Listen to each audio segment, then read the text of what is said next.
বন্ধুরা, আবার চলে এলাম একটা ছোট্ট ভিডিও নিয়ে। তো সকাল থেকে না ভীষণ ব্যস্ত ছিলাম, তার কারণ কি বলতো, আজকে আমার রান্নাঘরটা পরিষ্কার করা হলো, মানে আমার কিচেনটা পরিষ্কার করা হলো। আমি সকালবেলা এই যে গ্যাস পরিষ্কার করে নিয়েছি, আর আমার কাজের বৌদি এলো, এসে এই কাজগুলোকে সব সুন্দর করে একদম চকাচক ঝাঁকাঝাঁক করে দিয়েছে। আর ও করে দেয় মাসে একবার, এটা করে দেয়, ফ্রিজ পরিষ্কার করে দেয়, ফ্যান পরিষ্কার করে দেয়, অনেক কাজ করে দেয় মা।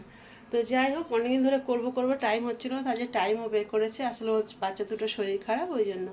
তো খুব সুন্দর লাগছে দেখতে, চকচক করছে।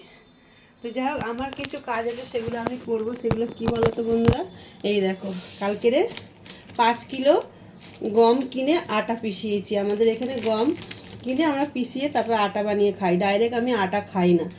প্যাকেট তো আটা সব জায়গায় পাওয়া যায়, তবে গমটা মানে কিনে পরিষ্কার করে আর পিষালে না আটাটা খুব ভালো হয় আর কি, রুটিগুলো একদম নরম হয়। আর আমার প্রত্যেক দিন যেহেতু রুটি করতে হয়, দাদাভাই রাতে খায়, আবার মেয়েকে তো টিফিনে দিই রুটি। তবে সব দিনে মেয়ে টিফিন নিয়ে যায় না রুটি। আজকে যেমন পোয়া নিয়ে গেছে, মানে চিড়ের পোলাও নিয়ে গেছে, আমরা চিড়েটাকে পোয়া বলি। তো যাই হোক, 45 টাকা করে কিলো নিয়েছে গম, হ্যাঁ, আর ভাঙাতে নিয়েছে 7 টাকা করে কিলোয়। তো যাই হোক, 40 টাকা নিয়েছে, হ্যাঁ, 40 টাকা নিয়েছে 5 কিলো গম পিসাতে, আর 45 টাকা করে কিলো নিয়েছে। তো যাই হোক, আমার আটা শেষ হয়ে গেছিলো, এই যে অল্প একটু আছে।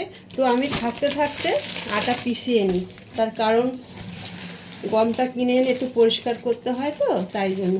আর কালকে তোমাদের দাদাভাই গিয়েছিল আলিবাগে। তো আলিবাগ থেকে কি নিয়ে এসছে দেখো, উনি আসার সময় যা হোক না যা হোক কিছু নিয়ে আসে, তার কারণ রাস্তার পাশে সব দোকানগুলো থাকে, তো একদম গ্রামের জিনিস ওরা বিক্রি করে। তো যাই হোক, কি নিয়ে এসছে দেখো, এই দেখো, বাদাম নিয়ে এসছে 1 কিলো, কাঁচা বাদাম। 1 কিলো বাদাম নিয়েছে 100 টাকা। তো এগুলোকে বয়েল করব, কিভাবে খাচ্ছি পরের ভিডিওতে তোমাদেরকে দেখাবো। আর একটা দেখো কত বড় বাতাবি লেবু নিয়ে এসে, দেখো, বুঝতে পারছো, আমার হাতের থেকেও বড়। তো যাই হোক, এই লেবুটার দামও 100 টাকা নিয়েছে। এই লেবুটা এখানে পাওয়া যায় না, খুব কম, ওই দিকেই বেশি পাওয়া যায়। আর এই যে লাল শাক নিয়ে এসছে। তো যাই হোক, এখন রান্নাবান্না জোগাড় করব। জানি তোমরা এই লেবুটা হয়তো অনেক কম দামে কিনে খাও, কিন্তু আমাদের বোম্বাইতে এই লেবুটা খুব কম পাওয়া যায়। যারা বোম্বাই থেকে ভিডিওটা দেখছো তারা নিশ্চয়ই বুঝতে পারবে। তো যাই হোক, খেতে ভালো লাগে বলে দাদাভাই দেখতে পেলেই নিয়ে আসে।